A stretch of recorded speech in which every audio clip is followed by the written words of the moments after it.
इसलिए आज के संदर्भ में जितनी भी बातें मैं कहता रहा हूं, जानबूझ करके मैं इंटेंशनली उन किताबों का रेफरेंस दे रहा हूं जिनका संघ से, विश्व हिंदू परिषद से, बीजेपी से, हिंदू जागरण मंच से और तमाम वो बौद्ध लोग जो राष्ट्रवाद की बात करते हैं, दूर दूर का नाता नहीं है, दूर दूर का नाता नहीं है। और उन्हीं के लोगों की किताबें हैं, लेकिन कैसे उनको छुपाया गया जो पब्लिकली नहीं आई। मैं कुछ किताबों को आपके सामने रखूंगा ताकि आप नोट कर लें उनको, ताकि जब भी कोई महान सेकुलर इंटेलेक्चुअल आपको ज्ञान देना बघार शुरू करे तो आप उन्हीं के बड़े लोगों की, इंटेलेक्चुअल्स की किताब लिखें, उसका पेज नंबर भी बता दें कि भाई ये हमने नहीं लिखी, इन्होंने लिखी है, ये सच है या गलत है। एक किताब है, उसके परिवार के लोग जीवित हैं, उस किताब का नाम है India from Curzon to Nehru and after. इस किताब को उस वक्त के 1969 में यह किताब छपी है।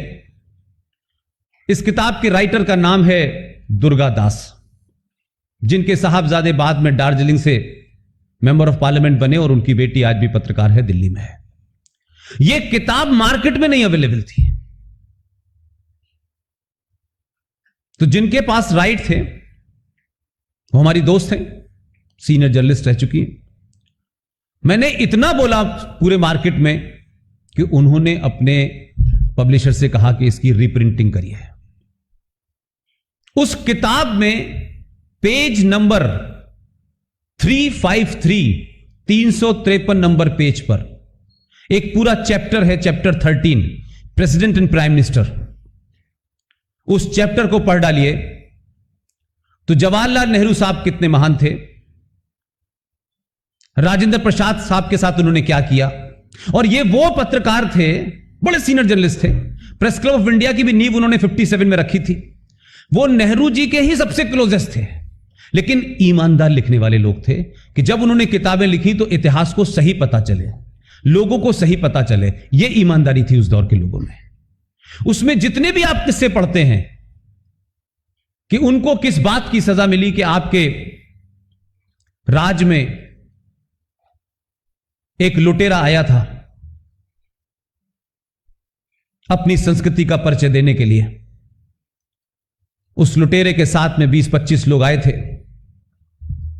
उसने जो सोमनाथ का मंदिर लूटा था, उस लूटने के बाद जब यह तथाकथित तौर पे भारत आजाद हुआ तो उस पूरे मंदिर को दोबारा से बनाने के लिए सरकार ने फैसला किया। उस प्रोग्राम में जब वो मंदिर बन गया तो भारत के राष्ट्रपति डॉक्टर राजेंद्र प्रसाद उसमें जाना चाहते थे। तो जब उन्होंने अपनी इच्छा जाहिर की तो नेहरू जी बहुत नाराज हुए और कहा कि नहीं, आपको नहीं जाना है। यह मैं इस रेफरेंस के लिए कह रहा हूं कि हम यह कहें कि राष्ट्रवाद आज यकायक पनपा है, आज राष्ट्रवाद समझ में आया है। उस वक्त भी बहुत सारे लोग थे। डॉक्टर राजेंद्र प्रसाद ने कहा, मेरी संविधान में आस्था और संविधान पद की मर्यादा अपनी जगह है, लेकिन मेरी निजी आस्था वो इसमें आड़े नहीं आनी चाहिए, लिहाजा आप मने भी करेंगे तब भी मैं जाऊंगा। वो आए आपके यहां, बहुत बुरा लगा उन्हें। उसी में तमाम सारी घटनाओं का जिक्र रेफरेंस के लिए कर रहा हूं कि किस तरीके से उनकी 4 दिन के लिए तबीयत खराब हुई डॉक्टर राजेंद्र प्रसाद की। तो प्रधानमंत्री की नफरत का आलम यह था कि 4-5 दिन वो हॉस्पिटल में रहे हैं डॉक्टर राजेंद्र प्रसाद। तो लाल बहादुर शास्त्री को बुला के उन्होंने पूछा कि मुझे लगता है कि राजेंद्र बाबू बचेंगे नहीं, आप इनके अंतिम संस्कार के लिए दिल्ली में कोई जगह ढूंढ लीजिए। यह आलम था नफरत का भाई। लाल बहादुर शास्त्री शरीफ आदमी थे, घूम घाम के आए और उन्होंने कहा कि विजय घाट जो है वो एक ऐसी जगह है जहां उनका अंतिम संस्कार हो सकता है। 4-5 दिन बाद वो ठीक हो गए।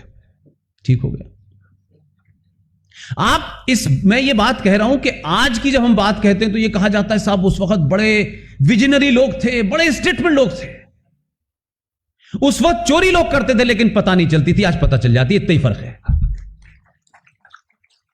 उस वक्त भी लोग ऐसे ऐसे थे। और समय का फेर देखिए कि उन बेचारों को यहां से सदाकत आश्रम बिहार में जो कांग्रेस का ऑफिस था वहां भेजा गया, एक सीलन भरे कमरे में थे और हिदायतें थी कि जो कुछ उनको इक्विपमेंट चाहिए वो नहीं मिला। एक राष्ट्रपति जो 2-2 बार देश का राष्ट्रपति रहा हो, उसी दमे की बीमारी में उस सदाकत आश्रम में उनकी मौत हो गई। यह सवाल इस देश ने 50-60 साल बाद भी नहीं पूछा, क्योंकि पढ़ना नहीं चाहा हमने किसी ने। लिहाजा लोगों को कहा कि जो भी कुछ उन्होंने किया है वो छुपता चला जा रहा है। अगर यह देश 21 अक्टूबर 1943 को यह भी याद रखता कि एक शख्स, ये जो तथाकथित कांग्रेस की जो मीटिंगें हुआ करती थी आजादी को लेकर के, इससे नाराज होकर के विदेश चला गया और वहां से एक सेना बनाई, 46,000 सेना में लोग थे इंडियन नेशनल आर्मी में, और मोयान से लेके पूरा जो आपका नॉर्थ ईस्ट का मणिपुर का इलाका है, उस पूरे इलाके पे उसका कब्जा था। उसने भारत की आजादी की घोषणा की, करेंसी भी जारी की, बैंक भी था, लेकिन शौकत मलिक साहब जो उसकी फौज के कमांडर थे, उनको उन्होंने हिदायत दी, इंस्ट्रक्शन दिया कि आप दिल्ली जाएं और वो जो फेमस गाना है, सॉन्ग है, कदम कदम बढ़ाए जा, इसके साथ आप लाल किले जाएं और इस झंडे को फहराएं। लेकिन इसमें एक तथ्य है जो बातचीत में लोग नहीं बताते हैं। जब उन्होंने यह घोषणा की आजादी की भारत की, तो दुनिया के 11 देशों ने, जिसमें यूएसएसआर भी शामिल था, भारत को रिकॉग्नाइज करा था, मान्यता दी थी उस आजादी को।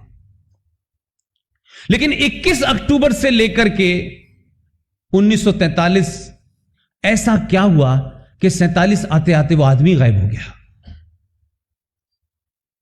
अब इस पे चर्चा नहीं हुई।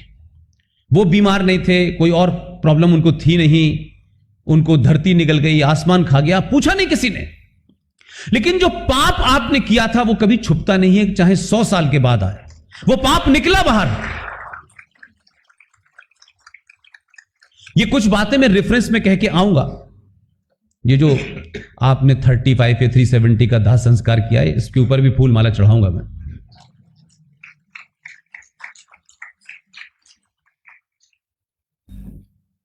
भारत के रिकॉर्ड्स में जब अभी 3 साल पहले general GD Bakshi, major general GD Bakshi का नाम आप जानते होंगे, जितने बुजुर्ग हैं उतनी जोर से बोलते हैं। उन्होंने बाकायदा एक टीम बनाई, उसका हिस्सा था छोटा सा मैं भी, और पूरी मुहिम हमारी यह थी कि अगर आज के दौर में, इस प्रधानमंत्री के दौर में भी अगर यह काम नहीं हुआ तो मुझे नहीं लगता था कि कभी दोबारा होता। दुनिया भर के सारे तथ्य इकट्ठे किए गए और कोई तथ्य यहां का नहीं था जो आपके यहां के फ्रॉड तथ्य हैं। दुनिया के यहां 40 मुल्कों से तमाम तथ्य लाए गए। कोई सरकार का पैसा नहीं लिया, किसी सरकारी इंस्टीट्यूशन की मदद नहीं ली गई, न किसी से कहा गया यह काम चुपचाप चलता रहा। उन तथ्यों को आपके प्रदेश के भूतपूर्व मुख्यमंत्री और वर्तमान प्रधानमंत्री के सामने रखा। वो कन्विंस हो गए। उन्होंने एक्सपर्ट को बुला करके बात बहुत कुछ छोटी मोटी पूछी। उसका असर यह हुआ कि 21 अक्टूबर 2018 को भारत का प्रधानमंत्री पहली बार लाल किले पे दोबारा गया और झंडा फहराया। और जब वो जा रहे थे, कि मैं इसलिए कह रहा हूं कि आज भी वो ताकतें कितनी डीप स्टेट हैं। मैं अगर ये बात कहूं तो हो सकता है कि आपको उस पर बहुत यकीन न हो, लेकिन भारत का प्रधानमंत्री शपथ लेके प्रधानमंत्री बना है, और एक प्रधानमंत्री जब कोई बात कहता है तो उसके पीछे तथ्य होते हैं। जब वो अपने घर, जिसको अब उन्होंने लोक कल्याण कर दिया है, इससे पहले वहां रेस कोर्स का खेल होता था, वहां से निकल के लाल किले तक जा रहे थे, जाते जाते बीच में उन्होंने एक ट्वीट किया। देखिए, बात बहुत छोटी छोटी होती है, लेकिन इतिहास में उसकी कितनी महत्वता होती है, इसको समझने की बात है। वहां से कार में बैठे और लाल किले तक पहुंचते पहुंचते कि उनका ट्वीट आया।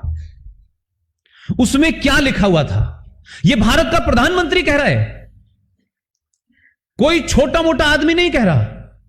उन्होंने उस ट्वीट में कहा कि मैं झंडा फहराने जा रहा हूं, लेकिन मुझे मालूम है लोग मेरे बाल नोच लेंगे।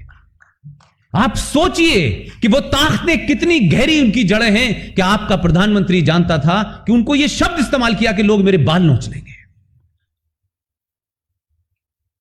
लेकिन झंडा फहराया, बाल तो नहीं नोच पाए। और उसके बाद में उसी लाल किले के अंदर सुभाष चंद्र बोस का दुनिया का सबसे बेहतरीन म्यूजियम भी बनवा दिया उन्होंने।